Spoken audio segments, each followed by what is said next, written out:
oratorlik menga dadamdan o'tgan. Dadam haqiqiy oratorlar. Ammam rahmatli, dadam rahmatli, Saltanat ammam ham hokim bo'lganlar. Tuman hokimi bo'lganlar haliga eslayman. Sochlarimda prichaska bo'lardi. Chiroyli koftochka bo'lardi. Ustidan kostyumchikni yelkalarga tashab olardilar.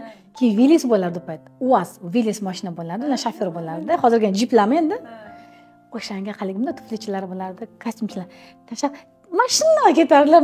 Men uchun ammam etalon. Mashinaga kuzatardim. Keyin haligi ammam shunaqa yaxshi ko'rishimni bilib, uyga kelib, ammam obrazini qilardim. Dadamning kostyumini yelkamga tashib olardim. Ayamda ham ana bu barq kostyum bo'lardi.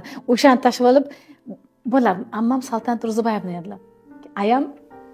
Ayam shunaqa bo'lgandan juda ham rosa hazilga ishladi. Uxlasam ayam meni turg'izardilar. Saltanat Ro'ziboyevni tura qoling endi. Saltanat Ro'ziboyevni tura qoling endi. Qarangki, o'xshadim ammamga baribir ham.